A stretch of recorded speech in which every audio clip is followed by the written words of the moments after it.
Ink Ribbon. When most people hear the Numa Numa song, they think of this.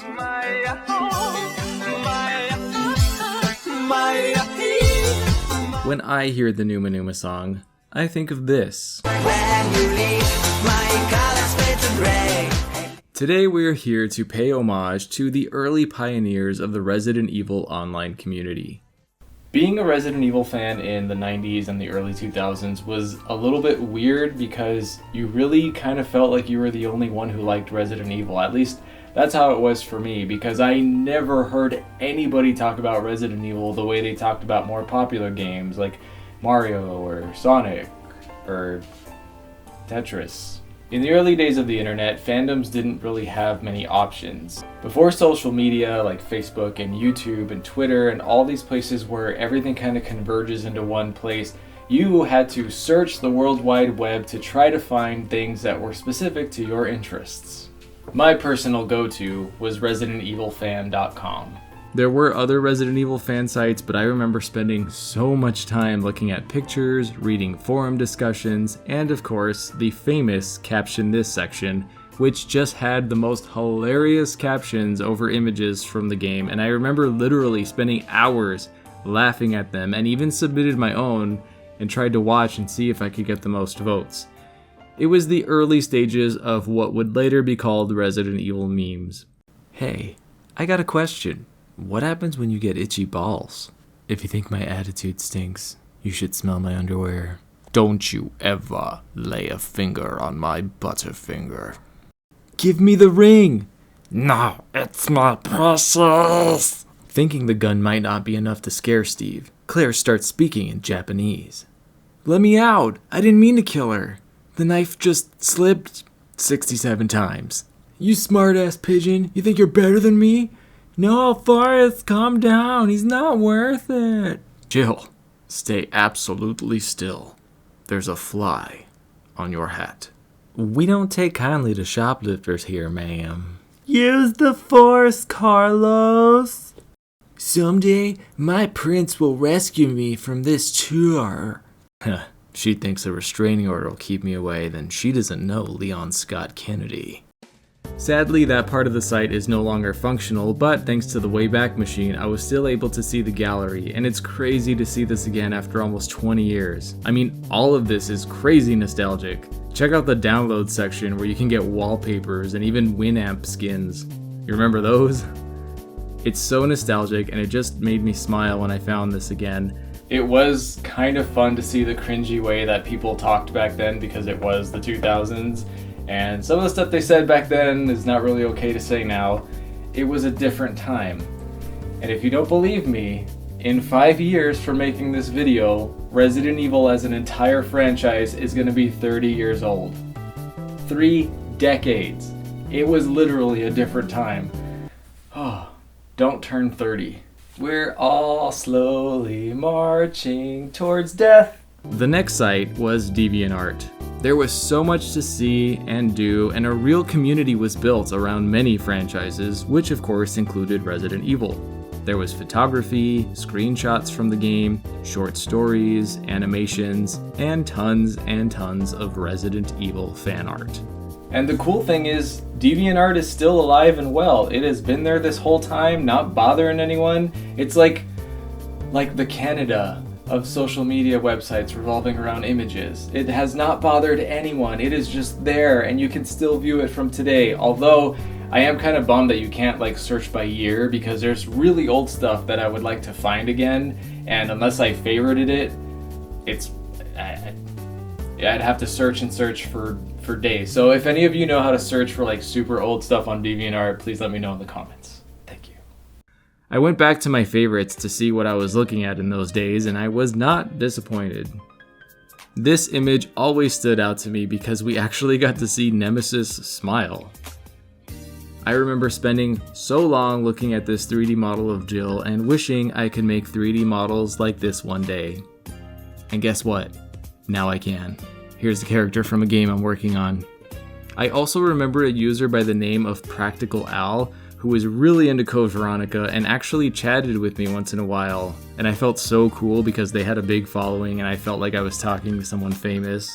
Which, by the way, they produced an RPG Maker parody game of Code Veronica, and it's amazingly hilarious. I totally recommend you try it out. I'll put the link in the description. I'll put the link to everything you see in this video in the description.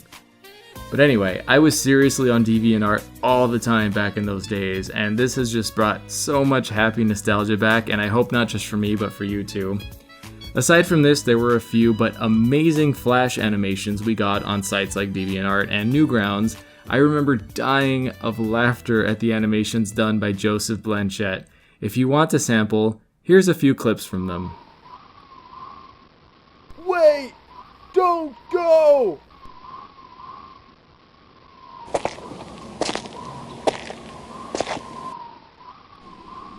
What about the killer dogs? What are you talking about? The ones that killed Joseph? I'm not dead! Chris Redfield, Jill Valentine, Barry Burton, Albert Wesker, and Rebecca Chambers. Resident Evil. Who are you? Claire. Claire Redfield. Claire, huh? I'll have to remember that. Well, I'm off to find an airport to get off this crazy island, which is infested with zombies and surrounded by water. I don't want to post the full thing because I want you to click the link and go give the well-deserved views that these videos need because, oh my god, they're so funny. Also, one of my all-time favorites is a Robot Chicken style compilation parody called Resident Evil QUACK Edition. Here's a clip from that one.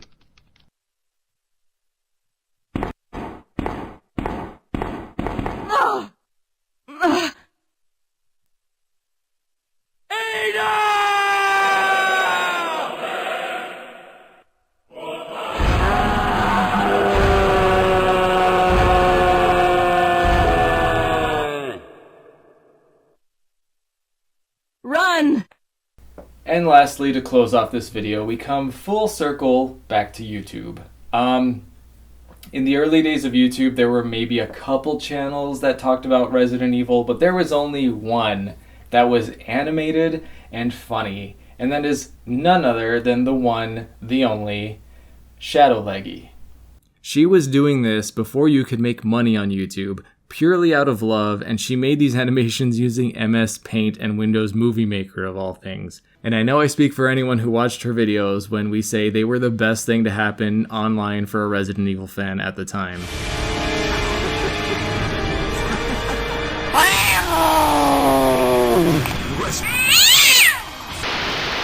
There was everything from music videos and full-on like reality shows, and they were all filled with jokes. But they weren't just jokes, they were jokes that only a real Resident Evil fan would get and understand.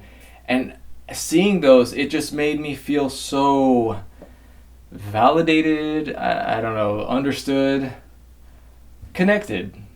And then from there we went to Facebook and Twitter and blah blah blah, and here we are today in the modern internet where we basically go to 3 or 4 different websites and then only branch off of those if something really catches our interest, which is kind of a shame, but I mean, I get it, the internet is just so big. You know, we had to funnel it somehow, right? So I hope you youngsters learned about this history lesson of what it was like to be a Resident Evil fan in the early days, and for my fellow geriatric millennials, I hope you enjoyed this trip down memory lane, because I did. Looking up all this stuff made me so happy, and it was just like a nice trip down nostalgia road, you know? And if any of you share these memories with me where you're like, oh my god, I remember that, let me know in the comments, because I'm really curious how many of us were like living the same online life and didn't know it, you know? And of course, if anyone watching this happens to be the creator of anything that was mentioned in this video, I just want you to know that your work is greatly appreciated by the Resident Evil community. You've done more than you know, and we thank you. Now go drink some water and do that thing you're supposed to be doing. Until next time, I'm Kai Morgan, and as always, thanks for watching Ink Ribbon.